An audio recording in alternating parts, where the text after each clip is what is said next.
The people of Syria's crowded capital, Damascus, face many of the same ills that have triggered street protests in so many other cities in the Arab world. There's high unemployment here, widespread corruption, and authoritarian one-party rule. Yet unlike Egypt's Hosni Mubarak or Libya's Muammar Gaddafi, Syria's Bashar al-Assad has presided over relative calm here. The streets of this ancient city of 2 million have remained largely free of political unrest.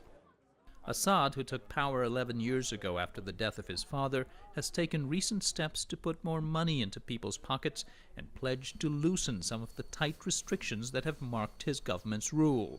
Subsidies on several food staples were increased, something well received by this shopper in a Damascus market. Everything is cheap. Cooking oil, rice, sugar, they're all cheap this time of year. She praises the government of the 45-year-old Assad, an ophthalmologist trained in Britain. He promised to modernize a centralized Soviet-style economy. Consumer and luxury goods were allowed in, and Syrians living abroad were invited to return. Dr. Butaina Shaban is a key presidential advisor. President Bashar al-Assad did many important steps internally, and more important than what he did is that he is responsive, and the government is responsive to people. Syria has also taken steps to reform media regulations, including access to the internet and social media. In recent days, the government has removed a ban on several popular social websites like Facebook and YouTube. Many people would get around the restrictions in the past, but now they have direct access. The key unanswered question is whether this is a political opening up or a clampdown, which allows the government to more closely monitor the use of these websites. Veteran journalist Yahya Alous is skeptical about the changes governing media. He founded an online magazine on women's issues in 2005. It's been forthright in tackling controversial social issues. I'm working on the issue of sexual harassment that women face these days. Covered women are also subjected to harassment. Alous says the government mostly turned a blind eye to their work, but a new rule took effect a week ago requiring all such sites to be officially registered. The claim is that it will organize the internet and protect the rights of individuals from slander and cyberbullying and prevent false data being published. But the truth is, this is an attempt to control it. This law could result in the imprisonment of some journalists, and that's a serious challenge. Alous speaks from experience. He spent 2 years in prison earlier this decade for writing that angered the government. Since then, he acknowledges journalists have been given more freedoms. 5 or 6 years ago, we were not able to discuss issues like honor killings or domestic violence in depth. 6 years ago, we were not able to discuss corruptions or senior government officials. Are you concerned about talking to us today as a foreign media crew?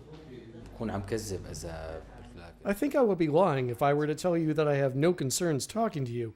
But the important thing to point out is that I'm not crossing any red lines because I'm aware of where the red lines are and where they aren't. Even government authorities openly discuss the issues that I'm talking to you about, and sometimes much louder than this. The U.S. ambassador here doesn't think the changes go far enough. He says Syrians share the same aspirations as Egyptians, Tunisians, or Libyans.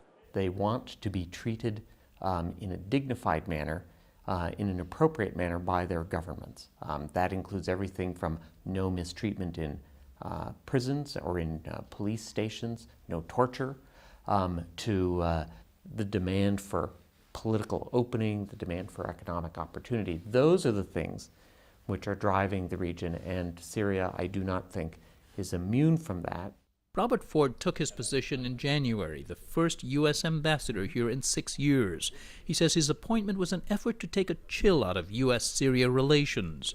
In 2005, the Bush administration moved to isolate Syria for its close ties to Iran and militant groups allied with it.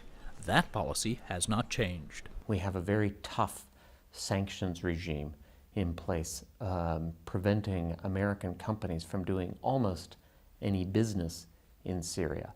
We do this as a means of helping convince the Syrians that it is in their interest to stop supporting terrorist groups like Hezbollah and like Palestinian Hamas. That resistance to U.S. pressure may well have strengthened the Assad government, says Talal al-Atrash, a journalist and author.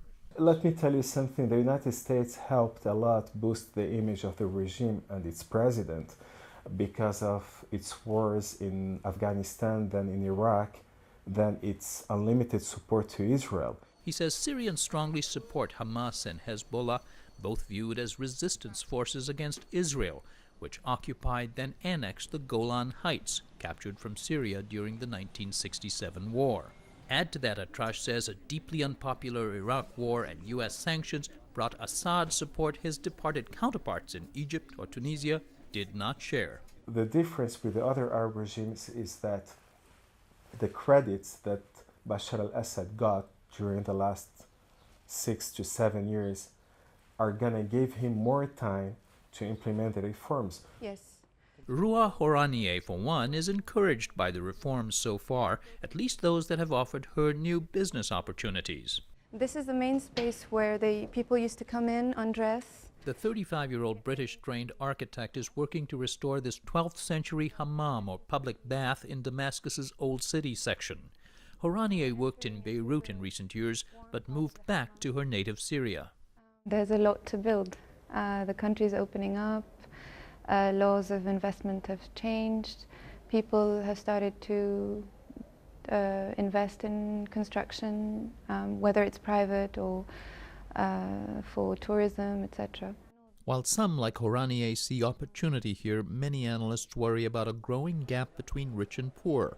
Unemployment is officially around 8%, but it's likely much higher and hard to measure since many Syrians work in the informal economy. Add to them waves of new entrants to the labor market, 250,000 every year and growing in this country of 22 million. For their part, government officials say they're committed to addressing the challenges and complaints. The people in the street are, voicing their ideas. I mean, all the issues are at the table. We're not defending anything that is wrong or anything that is unsustainable, and everything is open to question. Back in the Damascus Market, one thing became clear. People don't talk openly with foreign journalists, who aren't commonly allowed in the country. We were accompanied by a government minder for all outdoor shooting, although we were free to choose anyone to interview. Does he sympathize with the fruit seller in Tunisia? We tried to ask this 18-year-old fruit vendor about the unrest in other Arab countries, but his father quickly intervened. That's not our job.